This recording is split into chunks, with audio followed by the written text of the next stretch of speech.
my story starts here, home, Montrose. Growing up, I always knew that I was different.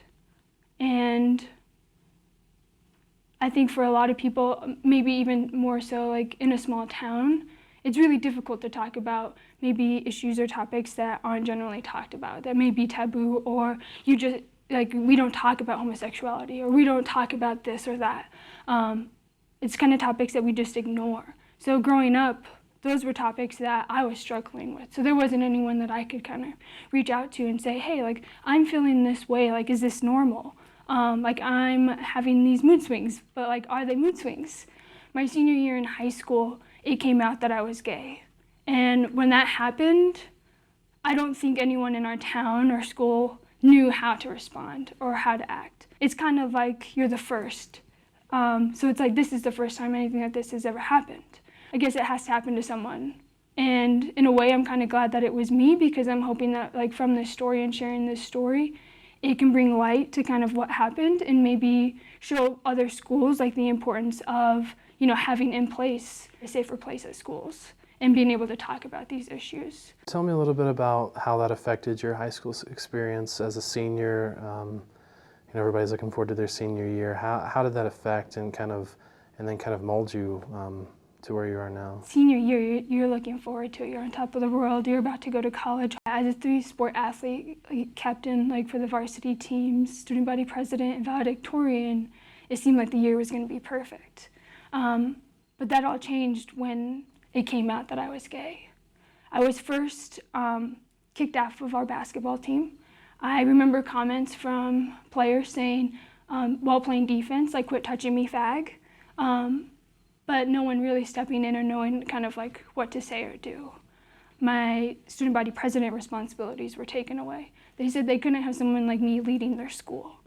At this point, I was kicked off of the teams, student body president, like, responsibilities taken away, and still this topic wasn't talked about. No one wanted to ask questions of, why is Elizandra not on the team anymore? Why is she not doing this? Because no one wanted to, like, know the answers. No one wanted to have that conversation about what's happening. So for me, I knew that, like, the one thing that I had was my valedictorian. They couldn't take that away from me. And so I knew that, like, to stay focused on that even if they did, I guess, take that away, that it was still my choice of how I was going to respond. In your recovery journey, you know, what was the next thing that you went through, or the next obstacle you had to face? So for me, going in and stepping foot on Regis's campus, I knew, like, I wanted to be, like, my most authentic self. So knowing that I had just come from this year of such heartache, but being able to see that I came out on top, and that, like, this was an opportunity for me to start fresh, and it was my choice of kind of how I wanted to go about it. And it was absolutely amazing, because I met Dr. Sally Spencer-Thomas. She was one of my professors and became one of my greatest mentors. She's the founder of the Carson J. Spencer Foundation, as well as Man Therapy. So being able to kind of walk in her shadow and really learn from her was a big step in my recovery, because I was able to see someone who was willing to take the time and listen. And she really did provide that hope to, like, our whole campus, but especially me. She saw the potential that I had and was able to give me responsibilities to see kind of where I could grow. Like, she had me become the Active Minds president my freshman year.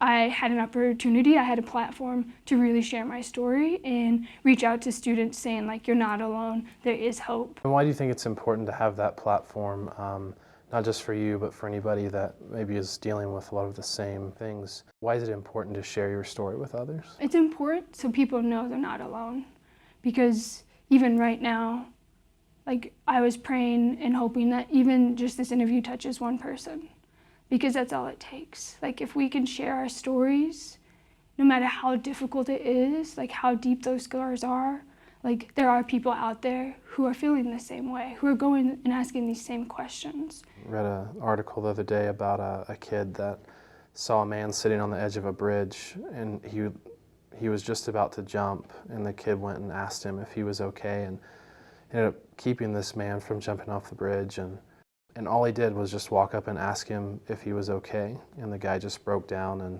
he was able to get help through that.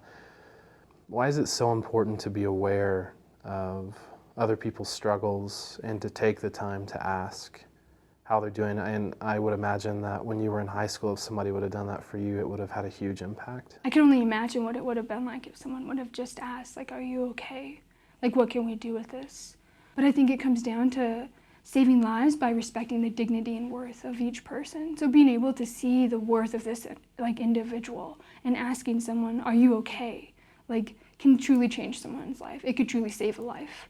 Talk to me a little bit about bipolar and how that's affected you. I was diagnosed with bipolar the summer after my freshman year in college. For me, it was a relief because finally I could kind of put a name to a way that I was feeling for so long. That, okay, like, this all makes sense now. Like, in a way, it made me not feel as guilty for maybe the actions or things that I had said before. Like, I didn't want to take my medication. Like bipolar 1, like when you're manic, like you want to stay manic, like you are on top of the world.